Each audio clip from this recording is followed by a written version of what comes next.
औज़ुबिल्लाहिमिनश्शैतानिर्रजीम बिस्मिल्लाहिर्रहमानिर्रहीम। तो बड़े दिनों के बाद यहाँ आपसे मुलाकात हुई इस वीडियो के अंदर।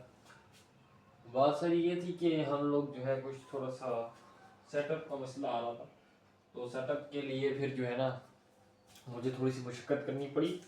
बहरहाल जो भी था, अब आज की इस वीडियो के अंदर हम जो है केमिस्ट्री का ग्रुप 7, केमिस्ट्री क्लास 11 या 12 का ग्रुप 7 डिस्कस करने जा रहे हैं। कि ग्रुप 7 वाला जो चैप्टर है ना, इसमें समझ नहीं आती कि क्या क्या करना है और क्या क्या नहीं करना। तो सबसे पहले हेलाइड की प्रॉपर्टीज आपको पता होनी चाहिए। ये सारे नाम मैंने लिखे हैं ग्रुप 7। इसे फ्लोरीन कहते हैं, इसे क्लोरीन कहते हैं, इसे ब्रोमीन कहते हैं और इसे आयोडीन कहते हैं। और अभी आप गौर करें तो इन सब के ऊपर क्या लगा हुआ है, 2 2 2, यानी ये सारे डायटोमिक फॉर्म में है। ठीक है, डायटोमिक फॉर्म यानी गैस की फॉर्म में। ठीक है, ये सारी गैसें भी हैं, chlorine gas, fluorine gas, iodine gas. Iodine ज्यादातर गैस में भी आता है, लिक्विड फेज में भी आ सकता है। ब्रोमीन गैस होती है। ठीक है, ये हेलोजन है सारे। इसे क्या कहते हैं? हेलोजन। पहला नाम आप याद कर लें, हेलोजन। अच्छा, अब सबसे पहले ऑक्सीडाइजिंग पावर, सबसे ज्यादा ऑक्सीडाइजिंग पावर इसकी होती है। और उसके बाद सबसे कम किसकी होती है? इसकी सबसे कम होती है ऑक्सीडाइजिंग पावर। तो ऑक्सीडाइजिंग पावर को ना मैं इससे शो करता हूँ, ऑक्सीडाइजिंग पावर के लिए। तो इसकी सबसे कम होती है और इसकी सबसे ज्यादा होती है। ये आपने इस तरह से सीक्वेंस याद रखना है। ठीक है, ये ऑक्सीडाइजिंग पावर के लिए हो गया। अगला चीज जो आपने ये देखे, यहाँ पे आपको नजर आ रहा है रिएक्टिविटी हेलोजन। अजान के बाद जरा वीडियो बनाते हैं। बिस्मिल्लाहिर्रहमानिर्रहीम। अच्छा, तो हम अपने टॉपिक की तरफ आते हैं। तो देखिए, मैंने यहाँ पे कुछ आपके लिए चीज़ें लिख दी हैं जो कि इंपॉर्टेंट है इस चैप्टर की। बस यही चीज़ आपको याद करनी है। पूरा चैप्टर नंबर आपका मेरे ख्याल से 12 है, क्लास 11 का, वो क्लियर हो जाएगा। अच्छा, इस पे हमें सिंपल ये समझना है कि आपके पास ये ग्रुप है, let's suppose it is a group. ठीक है, ये ग्रुप 7 है। ग्रुप 7 के ये कुछ एलिमेंट्स आपके सामने लिखा हुआ है। ऐसे ग्रुप्स आपने देखे होंगे। तो एक पीरियड होता है, ग्रुप होता है, तो ये ग्रुप है। ठीक है, ग्रुप में हमने सारी बात करनी है। ठीक है, डाउन द ग्रुप। ठीक है, तो हम जो भी चीज जा रहे होंगे down the group, up the group, लेकिन ग्रुप की बात कर रहे होंगे। ठीक है, अच्छा, अब सबसे पहली बात कि इसमें आपको ये पता होना चाहिए, ऑक्सीडाइजिंग पावर का मैंने बताया था कि जो यहाँ पे ऑक्सीडाइजिंग पावर सबसे ज्यादा किसकी हाई है। जैसे जैसे आप नीचे जाएंगे तो आपकी जो ऑक्सीडाइजिंग पावर है उसका जो है डिक्रीज होती रहेगी। ठीक है, तो इसलिए इधर से अगर हम ऑक्सीडाइजिंग पावर देखें तो इधर से जो है डिक्रीज हो रही है और ऊपर जाके क्या हो रही है, इंक्रीज हो रही है। तो ऑक्सीडाइजिंग पावर सबसे ज्यादा किसकी है? फ्लोरीन की।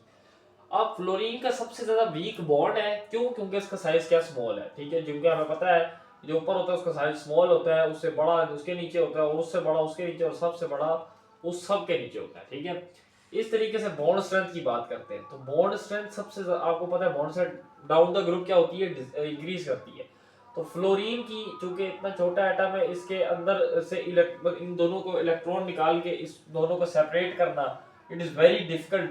लेकिन चूंकि क्लोरीन उससे थोड़ा सा साइज में बड़ा है, तो इसमें से इलेक्ट्रॉन निकाल के थोड़ा सा मॉडरेट इजी है, बट ये भी बहुत डिफिकल्ट है। इस तरीके से इसके लिए भी डिफिकल्ट, लेकिन यहाँ पे जो है साइज बहुत बड़ा आता है। तो इस तरीके से आप एक इलेक्ट्रॉन आराम से निकलवा के बॉन्ड तोड़ सकते हैं। तो इसलिए बॉन्ड स्ट्रेंथ जो है सबसे ज्यादा इस तरह से हाई और लो होती है।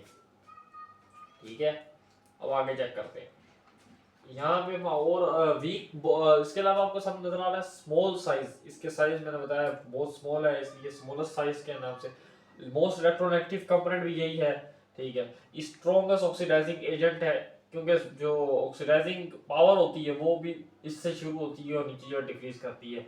अब यहाँ पे मैंने Cl2 लिखा हुआ है, ब्रोमीन लिखा है, फ्लोरीन लिखा हुआ है, I2 लिखा हुआ है।